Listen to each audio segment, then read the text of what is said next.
स्वागत है आप सभी का। आपके साथ मैं हूं अपर्णा। सबसे पहले आप सभी को दीपावली की ढेर सारी शुभकामनाएं। सीएम त्रिवेंद्र सिंह रावत ने दिवाली के मौके पर आईटीबीपी और सेना के जवानों से उत्तरकाशी में मुलाकात की और दिवाली मिलन कार्यक्रम सेना के जवानों के साथ मनाया। कोपांग में सीएम आईटीबीपी के जवानों के साथ उन्होंने वक्त बिताया तो हर्षिल में सेना के जवानों को दीपावली की शुभकामनाएं दी। सीएम ने कहा कि सैनिक देश की सीमा की रक्षा करते हैं, ऐसे में त्योहार के मौके पर उनके साथ वक्त बिताने से उनकी हौसला अफजाई होती है।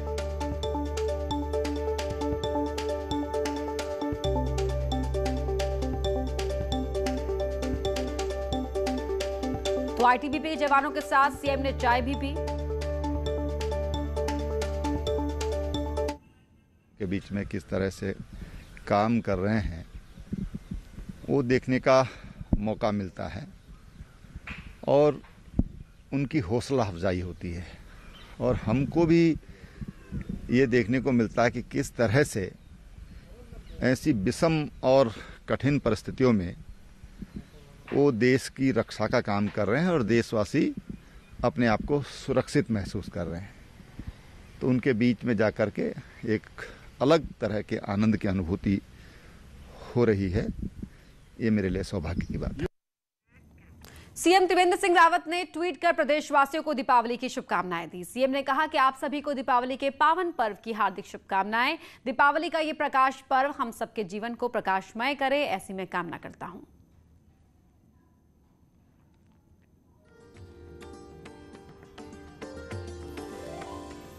प्रिय प्रदेशवासियों, आप सभी को दीपावली के पावन पर्व की हार्दिक शुभकामनाएं। दीपावली का पर्व मर्यादा, सत्य, कर्म एवं सद्भावना का भी संदेश देता है। इस वर्ष की दीपावली इसलिए भी खास है क्योंकि वर्षों से अयोध्या में राम जन्मभूमि मंदिर के लिए किया जा रहा संघर्ष सफल हुआ है।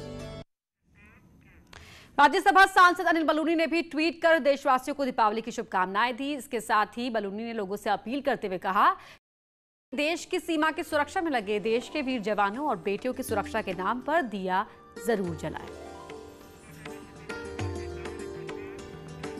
दिवाली के मौके पर सुबह से ही बाजारों में रौनक है। खासतौर पर दिवाली में फूलों की बड़ी डिमांड होती है, ऐसे में फूलों के बाजार त्योहार के मौके पर गुलजार हैं। फूल कारोबारियों का कहना है कि कोरोना के डर के बावजूद लोगों में उत्साह है और धनतेरस से दिवाली तक बिजनेस अच्छा रहा। वहीं खरीदारी करने वाले भी मानते हैं कि त्योहार के मौके पर कोरोना का खौफ नहीं है और हर कोई दिवाली के मौके पर खुश है। थोड़ा अच्छा है, हमें लग रहा था जैसे अभी दिवाली ऐसे कह रहे थे कि एक ही दिन की है पर 3 दिन से काम अच्छा है। सर अच्छा है, काम अच्छा चल रहा है, ठीक चल रहा है। और जैसे कोरोना की वजह से बोल रहे थे लोग कि नहीं चलेगा, तो बहुत अच्छा है उससे। दीपावली तो देखो एक हमारा हिंदुओं का सबसे बड़ा त्योहार है, तो इसको तो हम किसी भी तरह करेंगे और कोरोना अपना सेफ्टी करके चलो।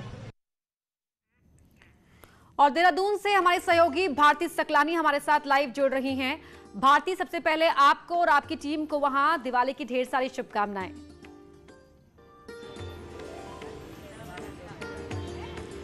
Thank you so much Aparna, आपको भी बहुत बहुत शुभकामनाएं। और न्यूज़ 18 जो भी दर्शक देख रहे हैं उन सभी को न्यूज़ 18 परिवार की ओर से दीपावली की हार्दिक शुभकामनाएं। और जिस तरीके से अपर्णा बता रही थी कि फूलों का बाजार सजा हुआ है, तो मैं देखती हुई आ रही थी पूरे मार्केट में वाकई में गेंदे के फूल सभी लोग खरीद रहे हैं, क्योंकि ये कहा जाता है महालक्ष्मी को बहुत प्रिय होते हैं गेंदे, और इसीलिए लोग इस दिन खरीदारी करते हैं, माला भगवान को चढ़ाते हैं। तो आज उसी तरह की रौनक मुझे यहाँ देखने को मिल रही है अपर्णा।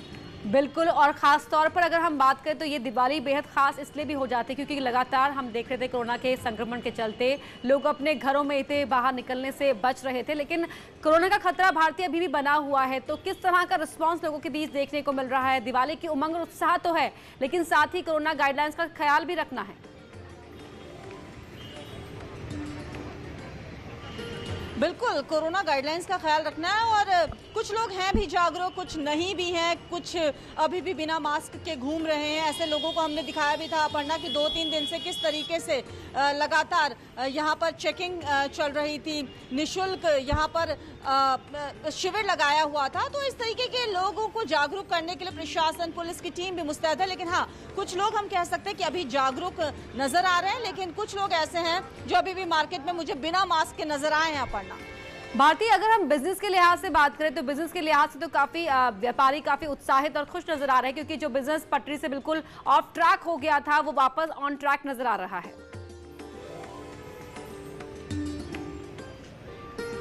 बिल्कुल, पिछले 2 दिन में जो शॉपिंग की है लोगों ने, जमकर बाजार में भीड़ उमड़ी। अगर मैं खासतौर पर पलटन बाजार की बात करूं, यहाँ पर लोग उमड़ते हुए नजर आए। धनतेरस के दिन लोगों ने जमकर शॉपिंग की और आज भी मैं चाहूंगी कि आप देखें किस तरीके से आज दीपावली का दिन है, दीपावली का त्योहार है और उस दिन भी लोग जो है वो अपने अपने घरों से बाहर निकले हुए हैं। शॉपिंग यहाँ पर की जा रही है, उत्साह उल्लास लोगों में देखने को मिल रहा है। कोरोना के दरमियान जो लॉकडाउन हुआ उसमें जिस तरीके से लोग घरों में कैद रहे हैं अपर्णा, तो ये कहा जा सकता है कि ये एक पहला ऐसा त्योहार है जो लोग खुलकर मना रहे हैं अनलॉक में, और वही उत्साह है, वही जोश है। जी बिल्कुल, उत्साह और उमंग साफ तौर पर देखा जा सकता है। भारती, शुक्रिया आपका इस पूरी जानकारी के लिए। आगे भी हम तस्वीरें आपके जरिए दर्शकों तक पहुंचाते रहेंगे। वहीं उत्तर प्रदेश के मुख्यमंत्री योगी आदित्यनाथ 15 और 16 नवंबर को उत्तराखंड के दौरे पर रहेंगे। इस दौरे में योगी आदित्यनाथ कपाट बंद होने से पहले बद्रीनाथ और केदारनाथ धाम के दर्शन करेंगे। सीएम योगी का 15 नवंबर को केदारनाथ और 16 नवंबर को बद्रीनाथ दर्शन का प्रोग्राम है। तो वहीं बद्रीनाथ में योगी आदित्यनाथ अतिथि गृह का शिलान्यास भी करेंगे। इस दौरान उत्तराखंड के मुख्यमंत्री त्रिवेंद्र सिंह रावत भी साथ रहेंगे। सीएम त्रिवेंद्र सिंह रावत का कहना है कि उन्होंने सीएम योगी को उत्तराखंड आकर बद्री केदार के दर्शन का न्योता दिया था। उन्होंने कहा कि ये खुशी की बात है कि हमें सीएम योगी के स्वागत का सौभाग्य मिला।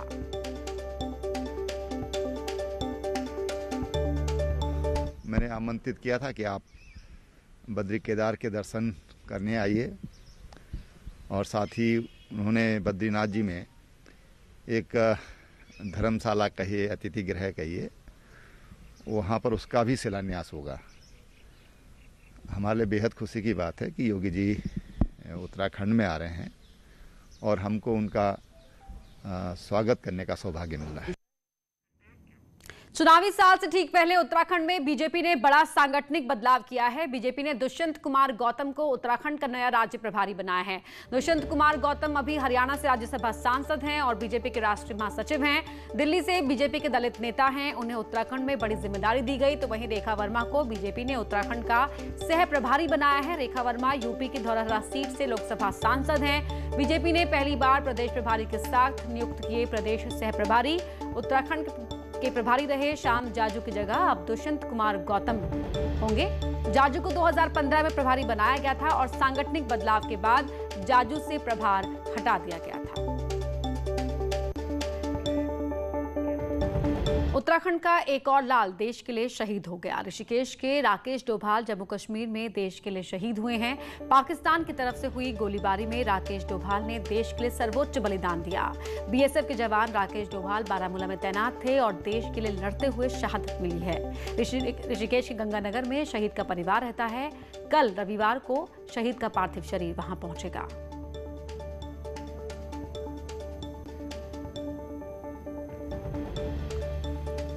तो उत्तराखंड का एक और लाल देश के लिए शहीद हुआ है। ऋषिकेश के राकेश डोभाल को शहादत मिली है बारामूला में। वो पोस्टेड थे। पाकिस्तान की तरफ से की गई गोलीबारी में राकेश शहीद हुए हैं। बीएसएफ में वो जवान थे और अब कल उनका पार्थिव शरीर उनके पैतृक घर में पहुंचेगा। और प्रधानमंत्री मोदी इस वक्त कुछ कह रहे हैं, आइए सुनते हैं।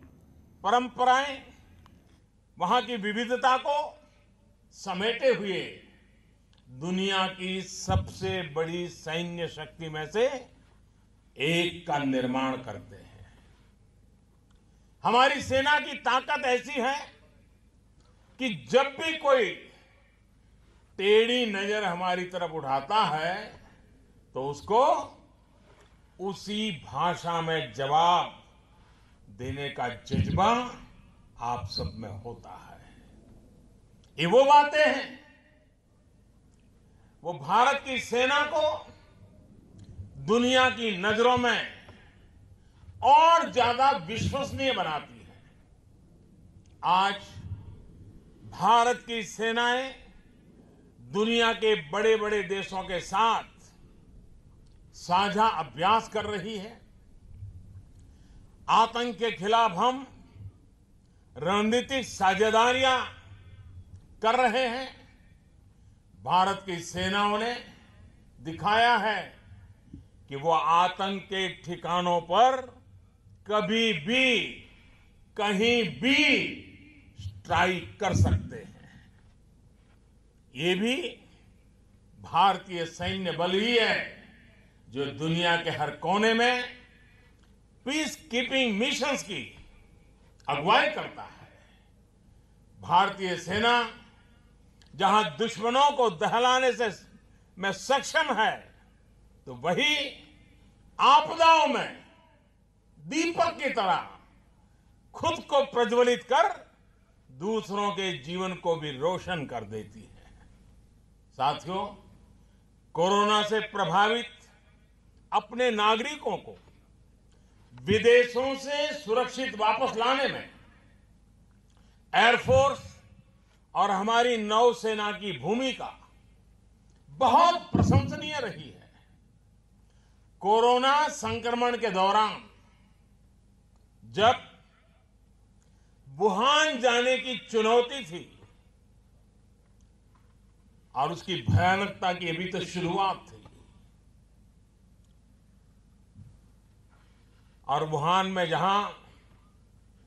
वहां हमारे फंसे भारतीयों को निकालना था, तो एयरफोर्स के लोग सबसे पहले आगे आए।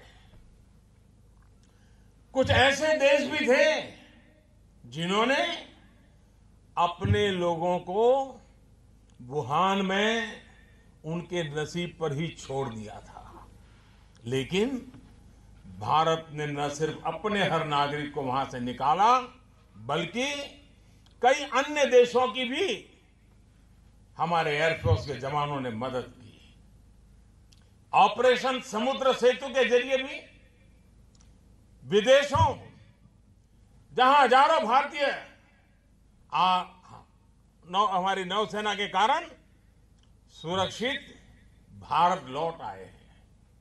देश ही नहीं बल्कि मालदीव, मॉरिशस, अफगानिस्तान से लेकर कुवैत, कंगो और साउथ सुदान सहित अनेक मित्र देशों की मदद भी वायुसेना सबसे आगे रही है। वायुसेना के सहयोग से ही संकट के समय में सैकड़ों टन की राहत सामग्री जरूरतमंदों तक समय पर पहुंच पाई है। साथियों, कोरोना काल में आप सभी के इन प्रयासों की बहुत चर्चा तो नहीं हो पाई, और इसलिए मैं आज विशेष तौर पर देश का ध्यान इस तरफ आकर्षित कर रहा हूं। डीआरडीओ हो, हमारी तीनों सेनाएं हो, बीएसएफ सहित हमारी तमाम पैरामिलिट्री फोर्स ने कोविड से जुड़े इक्विपमेंट से लेकर क्वारंटीन और इलाज तक में जिस तरह युद्ध स्तर पर काम किया वो अभूतपूर्व है। जब शुरुआत में सैनिटाइजर और फेस मास्क से लेकर पीपीई तक की चुनौती थी, तब देश की इन जरूरतों को पूरा करने का बीड़ा आप सबने उठाया। प्रोटेक्शन किट हो, डायग्नोसिस हो, वेंटिलेटर्स हो, मेडिकल ऑक्सीजन से जुड़ी सुविधाएं हो, अस्पताल हो, हर स्तर पर आप सभी ने अपना अहम योगदान दिया है। इतना ही नहीं, जब देश के अनेक हिस्सों में भीषण चक्रवात आए, तब भी आपने मुश्किल में फंसे नागरिकों की मदद की, उनको सहारा दिया है। आपके त्याग और तपस्या से जगमगाते आपके जीवन उसी से प्रेरणा लेते हुए आज हर भारतीय दीपावली के इस दिए इसको रोशन करे और दीपावली के दिए रोशन करके आपका गौरव गान कर रहा है। साथियों, आप सभी ने मिलकर के ये भी निश्चित किया कि कोरोना संक्रमण हमारी ऑपरेशनल यूनिट्स को किसी भी हालत में प्रभावित ना कर सके। आर्मी हो, नेवी हो, एयरफोर्स हो, किसी ने भी अपनी तैयारियों को कोरोना के कारण न रुकने दिया, न थमने दिया। कोरोना काल में ही यहां जैसलमेर में भी और हमारे समंदर में भी जवानों के साथ दिवाली मना रहे हैं प्रधानमंत्री। और जैसलमेर से आपने अल्मोड़ा के सियालदे के देघाट में मैक्स कार खाई में गिरने से हादसा हुआ, जिसमें 3 लोगों की मौके पर ही दर्दनाक मौत हो गई। 9 लोग जख्मी हो गए, जिन्हें अस्पताल में भर्ती कराया गया। 2 लोगों की हालत गंभीर बनी हुई है। सभी लोग दीपावली का सामान खरीदकर बाजार से घर लौट रहे थे। देर शाम की ये घटना है।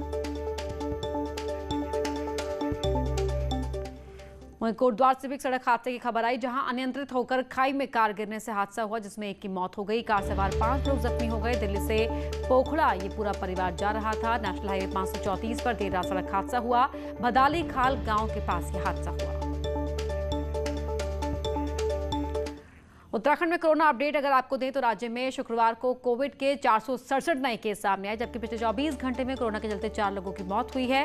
राज्य में कोरोना के कुल केस 67,000 के पार हो चुके हैं। इसमें से कोरोना के कुल एक्टिव केस 4,300 हो गए हैं। देहरादून में कोविड के 151 नए केस सामने आए हैं। आज पूर्व प्रधानमंत्री जवाहरलाल नेहरू की जयंती है। इस मौके पर देहरादून की पुरानी जेल में कांग्रेस के प्रदेश अध्यक्ष प्रीतम सिंह ने उन्हें श्रद्धांजलि दी।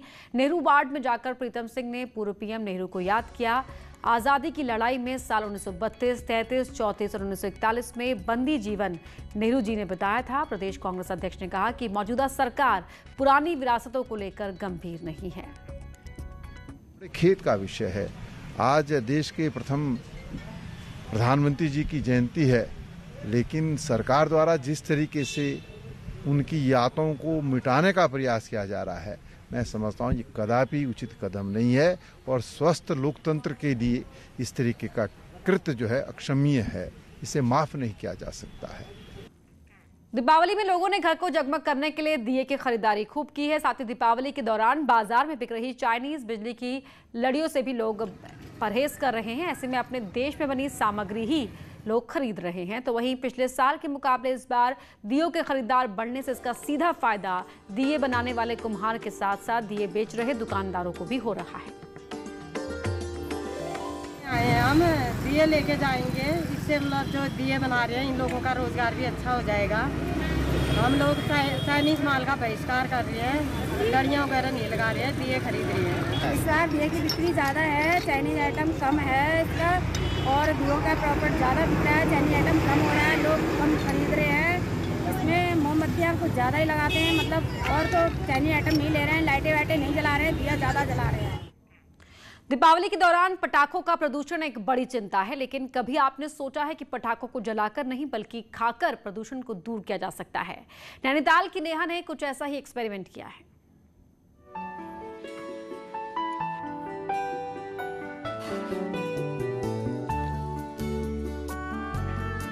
दिल्ली में पटाखे भले ही बैन हो गए हों, लेकिन नैनीताल की नेहा के चॉकलेट पटाखों की डिमांड कुछ ज्यादा ही बढ़ गई है। देखने में एकदम लक्ष्मी बम, अनार, रॉकेट की तरह जरूर हैं, लेकिन जनाब ये पटाखे प्रदूषण मुक्त मिठास वाले हैं। चॉकलेट से तैयार इन पटाखों को प्रदूषण के विकल्प के तौर पर तैयार किया जा रहा है। हमारी कोशिश ये है कि पोल्यूशन को कम से कम रखते हुए ये पटाखे लोग जलाने की जगह खाएं। तो ये चॉकलेट्स हमने इसलिए बनाई हैं ताकि पोल्यूशन को कम रखते हुए हम पूरी मिठास अपने शहर में फैला सकें। दरअसल नेहा को कुकिंग का शौक है। 2 महीने पहले दिवाली को प्रदूषण मुक्त करने का ख्याल मन में आया और खेल खेल में तैयार हुए इस आइडिया ने बाजार ऐसा पकड़ लिया कि दिल्ली, हिमाचल, गुड़गांव, नैनीताल, फरीदाबाद से ऑर्डर भी मिल गए। नेहा घर पर sugar free mint, gulkand, organic butterscotch, strawberry, orange समेत 6 फ्लेवर में चॉकलेट पटाखे तैयार कर रही हैं, जो 60 से 450 रुपए में बिक रहे हैं। तो कोशिश तो पूरी है कि अगर बिज़नेस मॉडल भी तैयार होता है तो जैसा हमारा सब लोगों का रिस्पांस रहेगा उससे आगे फिर बढ़ेंगे। बहरहाल दिवाली में प्रदूषण कम करने का रास्ता जो नेहा छाबड़ा ने दिखाया है, उससे न सिर्फ प्रदूषण कम होगा बल्कि घरों में रिश्तों की मिठास भी बनी रहेगी।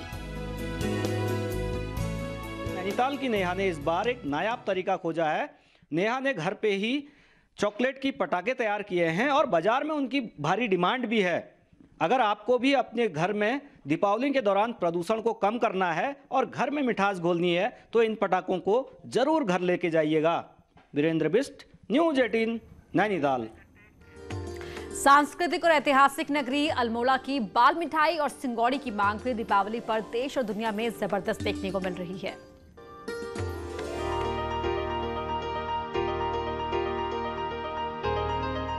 अल्मोड़ा आने वाले पर्यटक यहाँ की बाल मिठाई, सिंगौड़ी, चॉकलेट और खेचुआ लेकर जाते हैं। 1865 में लाला बाजार के शाह परिवार ने इस मिठाई का आविष्कार किया। महात्मा गांधी ने भी 1929 में अल्मोड़ा आजादी आंदोलन में मिठाई का स्वाद लिया था। इसके अलावा पूर्व पीएम राजीव गांधी ने भी हरीश लाल शाह को दिल्ली 3 मूर्ति भवन में बुलाकर मिठाई का स्वाद चखा था। हमारी स्थिति वही है जो पुरानी थी। जो पुराने लोग हैं वो हमारे पास आते हैं। सन 1865 में हमारे बुजुर्गों ने ये मिठाई बनाई थी, तैयार की थी। आज हम 5वीं पुश्त में हैं। अल्मोड़ा आने वाले पर्यटक ही नहीं बल्कि यहाँ के निवासी भी अपने रिश्तेदारों को त्योहारों में मिठाई ही भेजते हैं।